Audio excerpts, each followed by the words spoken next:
You're watching Eye on Africa. I'm James Creedon. These are the headlines. Polls have closed in Kenya after a controversial election rerun finally took place on Thursday after several attempts by the opposition to have it postponed. There are reports of at least 3 deaths in the west of the country amid violence linked to the vote. The government of Burundi has approved changes to the constitution that could lead to a 14-year extension in President Pierre Nkurunziza's stay in office. And we'll take you to Somalia, where women have an increasingly important role in the fishing industry. More on that later in the show.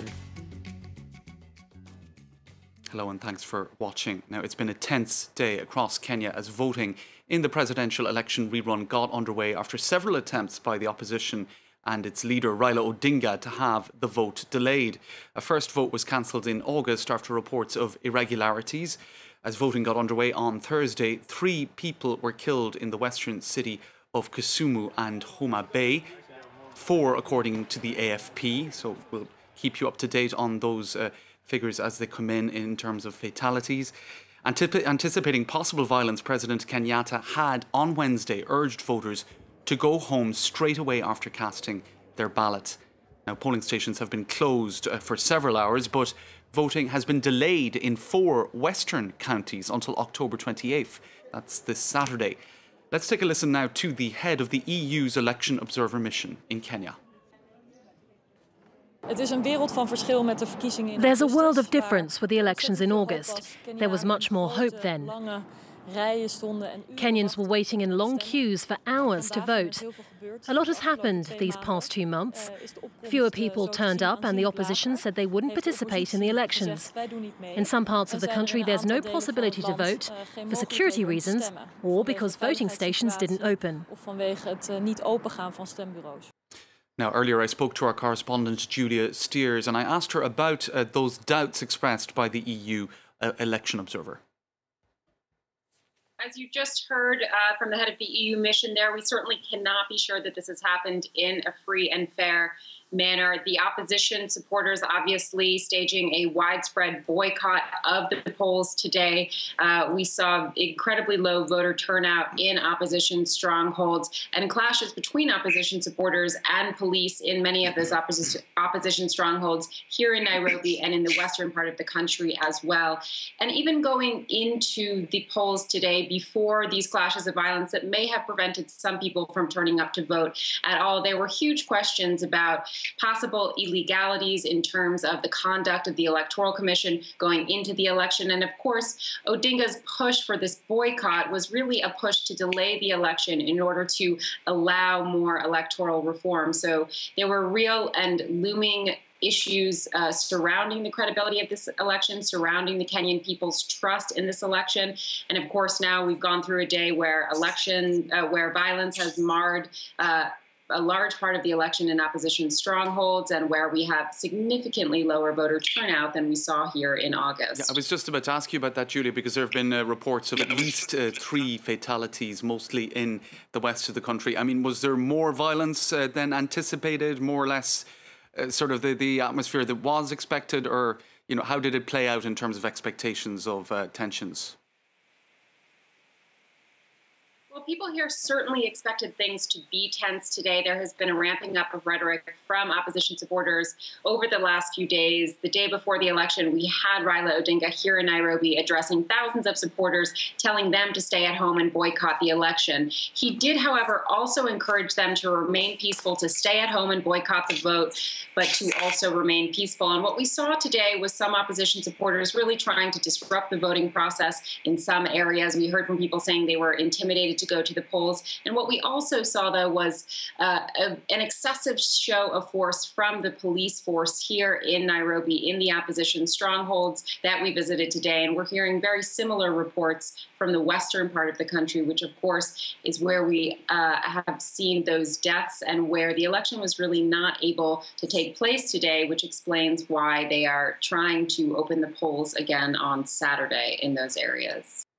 Julia Steers there in Nairobi. Earlier I spoke to East Africa analyst Gabriel. I asked him To what extent these electoral tensions in Kenya are in fact ethnic tensions, with President Kenyatta and the main opposition leader Raila Odinga representing the Kikuyu and Luo ethnicities respectively?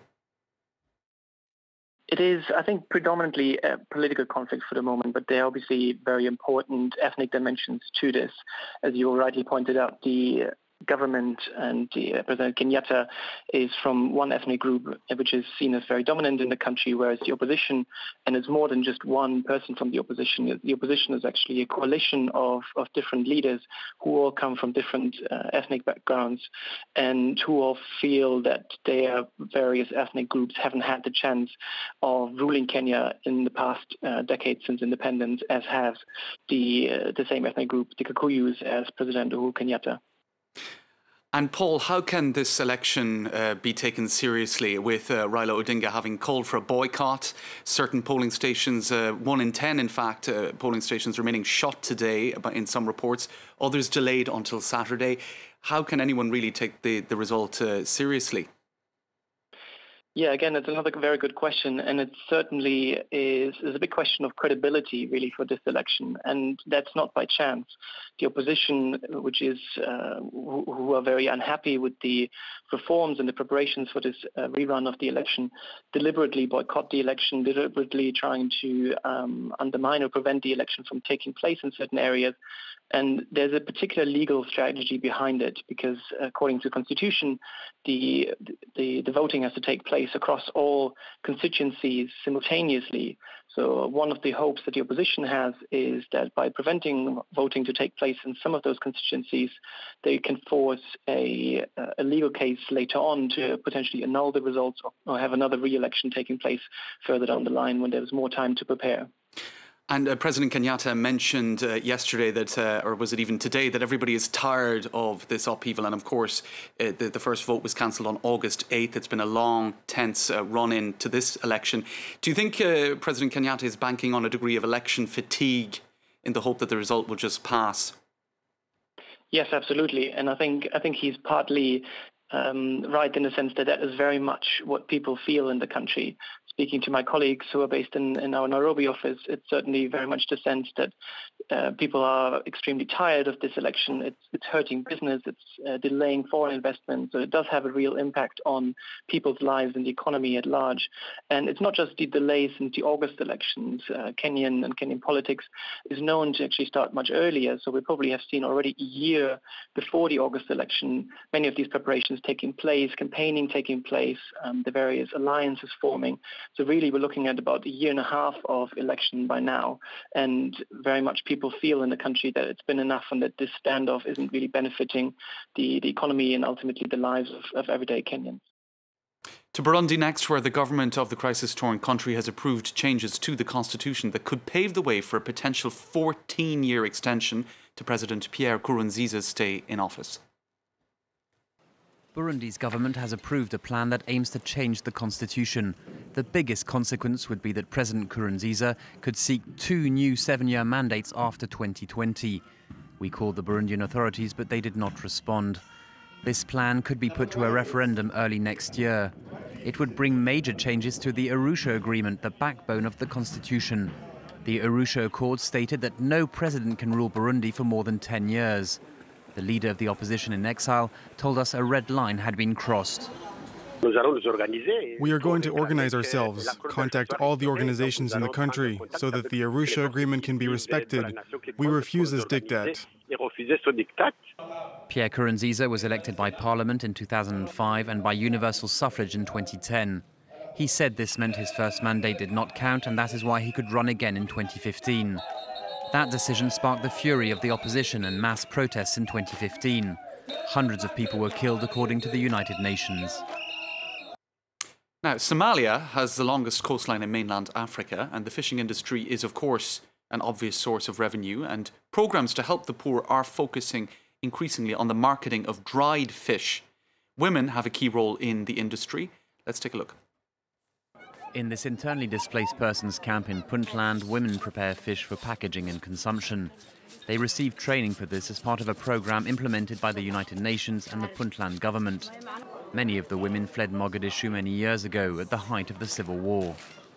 I have acquired knowledge and skills that I previously lacked. I hope it will also transform my life and my family's life.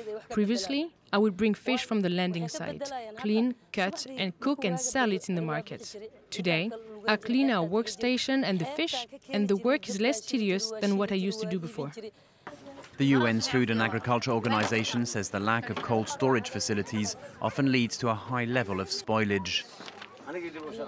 The FAO Somalia Fleet Renewal Program is about reinventing the fleets of Somalia in the artisanal fishery sector to provide more cost-effective and more economical fishing crafts that then with improved capture fish technology. Somalia has the longest coastline in mainland Africa. It's over 3,000 kilometers. And fisheries hold an immense potential for the Horn of Africa nation. That's all for this edition. Do stay tuned. More news coming up shortly.